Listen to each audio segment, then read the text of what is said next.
Hello everyone, Steven Spielberg here, and welcome to a special month that I like to call Indiana Jones Month.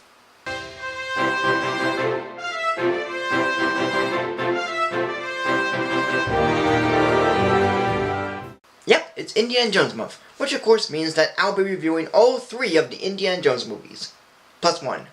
With all of them produced by George Lucas and directed by Steven Spielberg, let's start off this classic adventure series with the one that started it all. Raiders of the Lost Ark, or also known as Indiana Jones and the Raiders of the Lost Ark. In 1936, famed archaeologist Indiana Jones, or Indy, has been searching for a golden idol in South America, yet after finding it and escaping the traps from where it's hidden, he loses the idol to his rival archaeologist Belloc, who wins with the help of the Jovitos who were protecting it. But back in the States, Indy works as a college history professor, where he's given another task to find another ancient artifact for the museum's curator, Marcus Brody. And what he's told to find is the Ark of the Covenant, a relic that's said to hold the original 10 Commandments and carry an invincible army of spirits, and that the Nazis have found its location in Cairo, Egypt, where the digging for it takes place. So when traveling to Nepal and trying to convince Marion Ravenwood, the daughter of Indy's late partner, to hand over a medallion that tells the location of the Ark, she comes with him to Cairo, where Indy meets an Egyptian digger named Salah, who also helps Indy in finding the Ark, as well as coming across Belloc, who's helping the Nazis in finding the Ark. So it's up to Indy and Salah in finding the real location of the Ark before the Nazis do. With all the stuff that is happening in this movie, it may feel like a lot to take in, but it's treated as simple as it can be, and overall, it's very fun. The opening 10 minutes is the Kickstarter for things to come. It's got some suspense, lots of big action, some decent comedy, and it's the most parodied out of the other films, with getting the idol, replacing it with a bag of sand, dodging arrows when stepping on certain stones, swinging over a chasm, ducking under a closing pathway, and outrunning a giant boulder. It's all paced very well and every part of it is built up nicely. And that can be said for all of the other action scenes, whether it's the bar fight in Nepal, Indy's fight against a big guy while a plane moves around, the truck chase with Indy going under the truck and beating Nazis off of it, and those chases through Cairo before Aladdin took a chance at it, in both versions, as well as a precursor to Abu. Even when Indy and Salah found the location of the Ark, it's another good scene, as Indy has a big fear of snakes, which is hugely relatable. Even though I myself am not afraid of snakes. And there's a small in-joke of a C-3PO and R2-D2 hieroglyph in the Well of Souls. And the entire climax is pretty intense and engaging. It was quite a shock to me when I first saw it, and it still kind of gets me. But it's very cool to witness the visual effects of this, and they're still effective and scary. And yes, there are small amounts of other visual effects thrown in, but not really to the scale.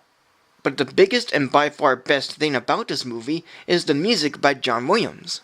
It definitely has that adventurous vibe, and the feeling of it is so epic that it can't be anybody else but Indiana Jones. And there are small romantic cues and huge action cues, and all of which are pretty nice. But the main theme, which comprises of 2 different themes, is very simple to get and really tops the rest of the music. And overall, is great. Now it may seem like I love the whole film and think everything is perfect. It's not that high of a level. The one nitpick I have, and it's kind of an issue, is how the characters are developed.